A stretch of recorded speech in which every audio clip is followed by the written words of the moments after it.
When choosing the target audience with whom communications will be shared, consider who will benefit from the information that is included and who will find the contents relevant and be able to learn from it. Different stakeholders may require different versions of the information. Those in management often prefer a summary or abstract, while trainers will require more detailed content, especially regarding the issues as well as the recommended solutions. Project managers who use this to help initiate a new project also need detailed lessons learned information to help them during initial planning so they don't have to reinvent the wheel. Put yourself in the place of the other project manager who will need to understand areas that may pose challenges and therefore may require additional planning. Suppose you're working on a project where your team members are dispersed geographically and many team activities aren't completed in the same location. Knowing your team members are in different locations or time zones will guide your approach for communicating with the team. It will impact how you manage communications and the methods you'll choose. For instance, virtual communications will play an important communications role for this team. And like any team, there are lots of decisions to make about how to communicate. For instance, will status updates be presented in a weekly teleconference? Will team members send you progress updates that you'll distribute as part of a larger weekly communications package? How will the team get feedback? These are the types of considerations that need to be made based on the information in the project management plan. When team members need more raw materials or new equipment, will they call, email, submit an e-form, or put it in writing? Will procurement activities be summarized on a weekly basis and submitted to the project manager? What format will be used for the report?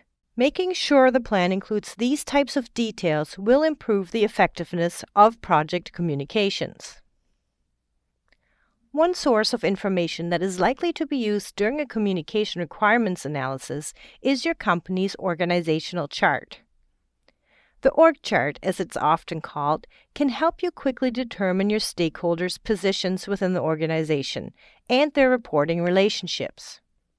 Let's consider this example. Catherine, a project manager, is just beginning a communications requirements analysis for a project she's planning. Her environmental engineering firm has been hired to help restore contaminated land to a healthy, productive state.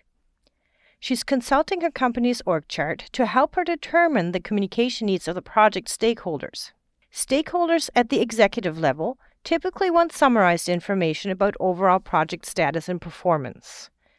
Catherine might send the president of her company a report on a weekly basis. Functional managers typically want information that directly impacts them and the operations within their own departments. For example, Bill Hendricks might want reports on cost performance, since that impacts his budget, and to be informed of any resource issues, since he would be responsible for HR management within his department. Team supervisors tend to be in charge of scheduling within a team and for personnel training and development. Catherine would keep Ted Briggs informed about the duration of time she will need Jared on her team and provide a report about his overall performance as he carries out his responsibilities. Ted will also inform Catherine about dates when Jared will not be available to work on her team. As a project team member, Jared Steves will need information about the project goal and objectives that define project success. He'll also need to be informed of any performance or progress information that will impact the cleanup. Jared will share data from the cleanup efforts and will be responsible for communicating it to Catherine. There are several triggers that should result in communication to your stakeholders.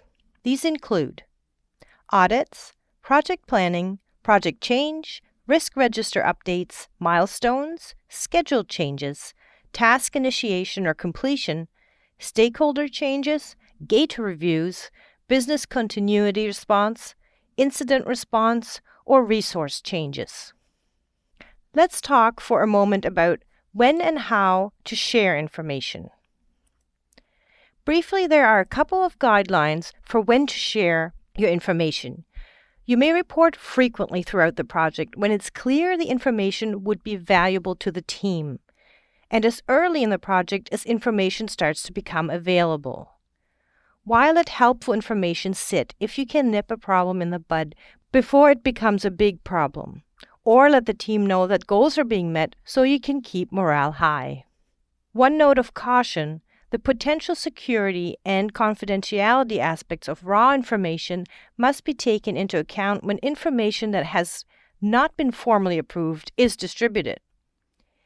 Even though there's often pressure to distribute information, reports should be analyzed properly and assured that the communications align with organizational values and goals before sharing with a broader audience of stakeholders.